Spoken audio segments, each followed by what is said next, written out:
Hello friends, मेरा नाम है शाम खान और आप देख रहे हैं मज़ेदार कॉलेज।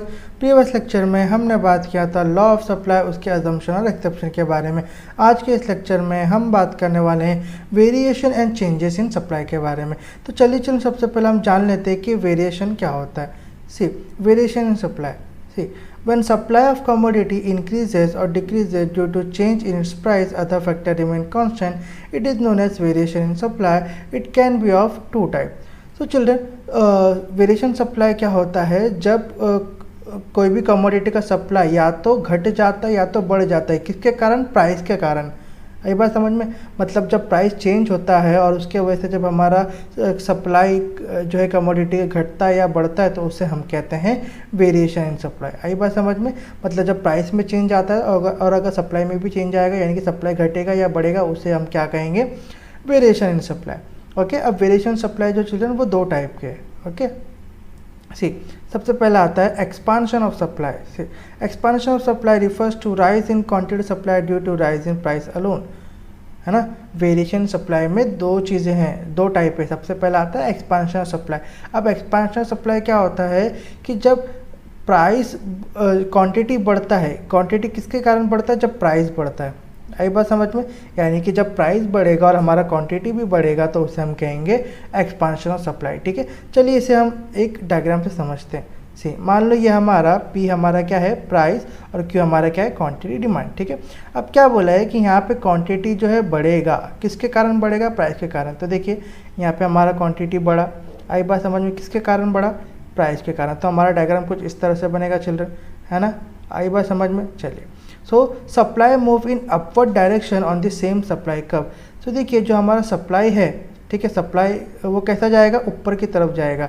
देखिए ये A से B पे जाएगा। आई बात समझ में, कुछ इस तरीके से। क्लियर हो गया? तो इसे ही कहते हैं एक्सपांशन ऑफ सप्लाई, यानी कि जब हमारा क्वांटिटी बढ़ता है प्राइस बढ़ने के वजह से, यानी कि जब प्राइस बढ़ता है और हमारा क्वांटिटी भी बढ़ता है तो उसे हम कहते हैं एक्सपांशन ऑफ सप्लाई। यहाँ पे सप्लाई कर्व जो है हमारा वो अपवर्ड डायरेक्शन में जाता है। आई बात समझ में।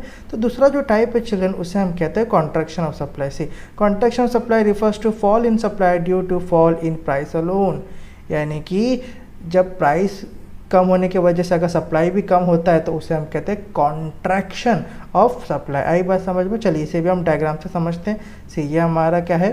प्राइस, ओके, और ये हमारा क्या है? Quantity demand. ठीक है, सो देखिए यहाँ पे हमारा क्वांटिटी डिमांड जो है कम हो गया। किसके कारण कम हो गया? जब हमारा प्राइस भी कम होएगा।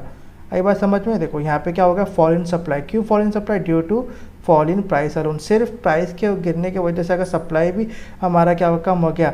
ठीक है, तो उसे हम कहेंगे कॉन्ट्रैक्शन ऑफ सप्लाई। तो डायग्राम कुछ इस तरीके से बनेगा चिल्ड्रन। आई बात समझ में। Okay, see supply moves in downward direction on the same supply curve. तो यहाँ पे क्या होगा चिल्ड्रन? यहाँ पे जो हमारा सप्लाई है वो डाउनवर्ड डायरेक्शन में आएगा। आई बात समझ। देखिए यहाँ से B से A पे आ जाएगा। देखिए कुछ इस तरीके से। आई बात समझ में। क्लियर हो गया? तो जब क्वांटिटी कम होता है प्राइस के कम होने की वजह से और हमारा सप्लाई कब भी डाउनवर्ड डायरेक्शन में आता है तो उससे हम कहते हैं कॉन्ट्रैक्शन ऑफ सप्लाई। आई बात समझ में। तो वेरिएशन ऑफ सप्लाई में दो चीज़ें आती है, एक आती है एक्सपांशन ऑफ सप्लाई, दूसरा आता है कॉन्ट्रैक्शन ऑफ सप्लाई। क्लियर हो गया? ठीक है, चलिए अब हम देखते हैं changes in supply. C when supply for a commodity increases or decreases due to change in other factors and price remain constant, it is known as changes in supply. It is of two types. अब change in supply क्या होता है children? जब supply commodity के supply जो है वो बढ़ जाता है या फिर घट जाता है। किसके कारण? अदर फैक्टर के कारण। यहाँ पे प्राइस जो है वो कांस्टेंट रहता है। ओके, प्राइस के कारण नहीं, दूसरे किसी फैक्टर के कारण अगर सप्लाई कमोडिटी का बढ़ जाता है घट जाता है उसे हम कहते हैं चेंजेस इन सप्लाई। ठीक है, ये दो टाइप के होंगे। देखो इंक्रीज इन सप्लाई और डिक्रीज इन सप्लाई। सबसे पहले हम देखते हैं इंक्रीज इन सप्लाई से। It refers to increase in quantity supply due to favourable change in factors like fall in input price, fall in tax rate etcetera and price remain constant, है ना। अब increase in supply क्या आता है children? यहाँ पे जो quantity supply है बढ़ जाएगा। किसके कारण बढ़ जाएगा? Favourable changes in other factor, जैसे कि fall in input price, okay, fall in tax rate, okay, इनके कारण अगर प्राइस जो क्वांटिटी सप्लाई है वो बढ़ जाता है। ठीक है, तो उसे हम कहते हैं इंक्रीज इन सप्लाई। आई बात समझ में। यहाँ पे जो प्राइस है वो कैसा होता है? कांस्टेंट होता है। क्लियर? चलिए इसे भी हम डायग्राम से समझते हैं। से ये हमारा क्या है? प्राइस है और ये हमारा क्वांटिटी सप्लाई है। ठीक है, अब क्या बोला है चिल्ड्रन कि यहाँ पे सप्लाई जो है बढ़ जाता है। ठीक है, लेकिन चलिए मान लीजिए कि ये जो हमारा पॉइंट है, ठीक है, ये वाला पॉइंट, ओके, ये हमारा जो है एक्चुअल सप्लाई है, ठीक है। अब क्या बोला है कि यहाँ पे जो क्वांटिटी सप्लाई है बढ़ जाएगा, लेकिन जो प्राइस है वो कैसा होना चाहिए, कांस्टेंट ही होना चाहिए, ठीक है। ये देखिए क्वांटिटी सप्लाई हमारा बढ़ गया, ठीक है, यहाँ पे, और प्राइस हमारा कैसा रहेगा, कांस्टेंट ही रहेगा, सी इस तरीके से, ओके। तो डायग्राम कुछ हमारा इस तरीके से बनेगा, आई बात समझ में। तो अभी हमारा जो न्यू सप्लाई कब है वो कुछ इधर पे बनेगा, पॉइंट बी पे, है ना, आई बात समझ में, क्लियर हो गया। पहले हमारा पॉइंट ए था, ये क्या था, सप्लाई कब, अब यहाँ पे हमारा पॉइंट जो बी हो गया, आई बात समझ में, क्लियर हो गया। सो सप्लाई कब shift to the right hand side of the original supply कब, तो जो हमारा सप्लाई कब है वो किधर शिफ्ट हो गया, राइट हैंड साइड, यानी कि ए से लेके बी पे शिफ्ट हो गया, कुछ इस तरीके से, आई बात समझ में। तो इसे ही कहते हैं इंक्रीज इन सप्लाई, क्लियर हो गया चिल्ड्रन। जब हमारा सप्लाई बढ़ जाता है, प्राइस कांस्टेंट रहता है, सप्लाई क्यों बढ़ता है, कुछ ही फेवरेबल चेंजेस के कारण, जैसे कि in fall in input price या फॉल इन टैक्स रेट के कारण अगर सप्लाई बढ़ जाता है, प्राइस कांस्टेंट रहता है, तो उसे कहते हैं इंक्रीज इन सप्लाई, आई बात समझ में। चलिए अब लास्ट देख लेते हैं डिक्रीज इन सप्लाई से। It refers to decrease in quantity supplied due to unfavorable changes in other factor like increase in tax, outdated technology etc. and price remain constant। अब यहाँ पे क्या होगा, चलो यहाँ पे जो हमारा सप्लाई है वो कम हो जाएगा, किसके कारण कम हो जाएगा, अनफेवरेबल चेंजेस के कारण कम हो जाएगा, आई बात समझ में, अनफेवरेबल चेंजेस के कारण कम हो जाएगा कोई भी फैक्टर के, जैसे कि increase in tax, outdated technology etcetera.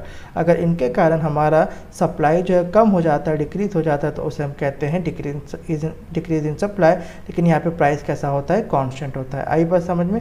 चलिए इसे भी डायग्राम से समझते हैं। इसी ये हमारा क्या है, प्राइस, और ये हमारा है क्वांटिटी, आई बात समझ में, ठीक है। और ये हमारा क्या होगा, एक्चुअल सप्लाई, ठीक है। अब क्या बोला है कि सप्लाई हमारा कम हो जाएगा, प्राइस जो है कांस्टेंट ही रहेगा। तो देखिए ये प्राइस हमारा कांस्टेंट ही, लेकिन फिर भी सप्लाई जो यहाँ पे कम हो जाएगा, देखिए कुछ इस तरीके से, आई बात समझ में। तो हमारा डायग्राम कुछ इस तरीके से बनेगा फिर, है ना। तो देखिए ये हमारा क्या होगा, फिर ये जो बी है, पॉइंट बी, ये हमारा क्या होगा, न्यू सप्लाई, आई बात समझ में। तो चलिए देख लेते हैं, सप्लाई कब shift to the left hand side of the original supply कब। तो यहाँ पे जो हमारा सप्लाई कब है वो कहाँ शिफ्ट हो गया, लेफ्ट हैंड साइड शिफ्ट हो गया, ओके।